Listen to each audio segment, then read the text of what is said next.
नमस्कार। वर्ष 2021 का बजट असाधारण परिस्थितियों के बीच पेश किया गया है। इसमें यथार्थ का एहसास भी और विकास का विश्वास भी है। कोरोना ने दुनिया में जो प्रभाव पैदा किया, उसने पूरी मानव जाति को हिलाकर रख दिया है। इन परिस्थितियों के बीच आज का बजट भारत के आत्मविश्वास को उजागर करने वाला है और साथ ही दुनिया में एक नया आत्मविश्वास भरने वाला है। आज के बजट में आत्मनिर्भरता का विजन भी है और हर नागरिक, हर वर्ग का समावेश भी है। हम इस बजट में जिन सिद्धांतों को लेकर चले हैं वो हैं ग्रोथ के लिए नए अवसरों, नई संभावनाओं का विस्तार करना, युवाओं के लिए नए अवसरों का निर्माण करना, मानव संसाधन को एक नया आयाम देना, इंफ्रास्ट्रक्चर निर्माण के लिए नए नए क्षेत्रों को विकसित करना, आधुनिकता की तरफ आगे बढ़ना, नए सुधार लाना। साथियों, नियमों और प्रक्रियाओं को सरल बनाकर आम लोगों के जीवन में ईज ऑफ लिविंग को बढ़ाने पर इस बजट में जोर दिया गया है। ये बजट इंडिविजुअल्स, इन्वेस्टर्स, इंडस्ट्री और साथ ही इंफ्रास्ट्रक्चर सेक्टर में बहुत सकारात्मक बदलाव लाएगा। मैं इसके लिए देश की वित्त मंत्री निर्मला जी को और उनके साथी मंत्री अनुराग जी और उनकी टीम को बहुत बहुत बधाई देता हूं। साथियों, ऐसे बजट देखने को कम ही मिलते हैं जिसमें शुरू के 1-2 घंटों में ही इतने सकारात्मक रिस्पांस आए। कोरोना के चलते कई एक्सपर्ट्स ये मानकर चल रहे थे सरकार आम नागरिकों पर बोझ बढ़ाएगी, लेकिन फिस्कल सस्टेनेबिलिटी के प्रति अपने दायित्वों को ध्यान में रखते हुए सरकार ने बजट साइज बढ़ाने पर जोर दिया। हमारी सरकार ने निरंतर प्रयास किया है कि बजट ट्रांसपेरेंट होना चाहिए। मुझे खुशी है कि आज अनेक विद्वानों ने इस बजट की ट्रांसपेरेंसी की सराहना की है। साथियों, भारत कोरोना की लड़ाई में रिएक्टिव होने के स्थान पर हमेशा ही प्रोएक्टिव रहा है। चाहे वो कोरोना के काल में किए गए रिफॉर्म्स हो या फिर आत्मनिर्भर भारत का संकल्प, इसी प्रोएक्टिवनेस को बढ़ाते हुए आज के बजट में भी रिएक्टिव का नामो निशान नहीं है।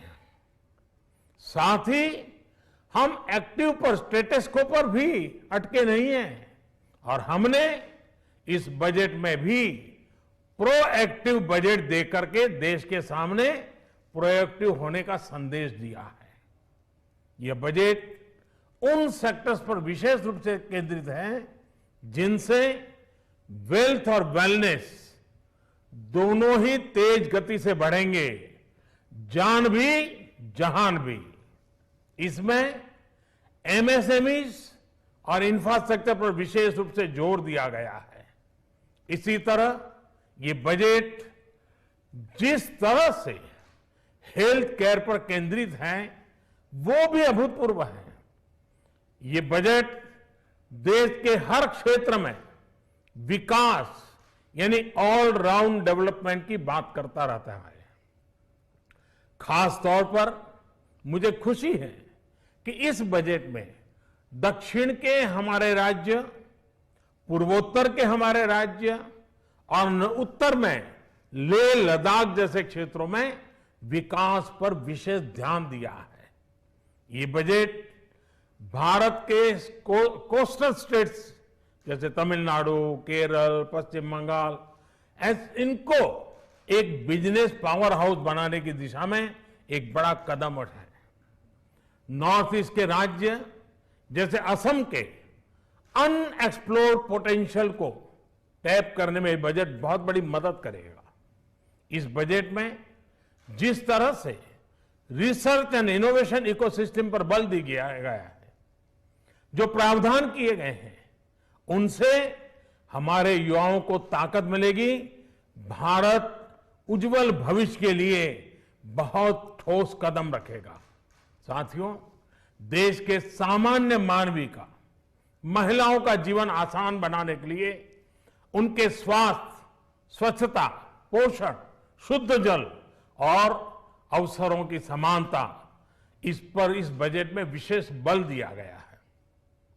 बजट में इंफ्रास्ट्रक्चर पर खर्च में अभूतपूर्व वृद्धि के साथ साथ कई व्यवस्थागत सुधार किए गए हैं, जिसका बहुत बड़ा फायदा देश में ग्रोथ और जॉब क्रिएशन, रोजगार के लिए बहुत लाभ होगा। देश में एग्रीकल्चर सेक्टर को मजबूती देने के लिए, किसानों की आय बढ़ाने के लिए इस बजट में बहुत जोर दिया गया है। कई प्रावधान किए गए हैं। एग्रीकल्चर सेक्टर में किसानों को और आसानी से और ज्यादा ऋण मिल सकेगा। देश की मंडियों को यानी एपीएमसी को और मजबूत करने के लिए, सशक्त करने के लिए एग्रीकल्चर इंफ्रास्ट्रक्चर फंड से मदद का प्रावधान किया गया है। ये सब निर्णय ये दिखाते हैं कि इस बजट के दिल में गांव है, हमारे किसान है।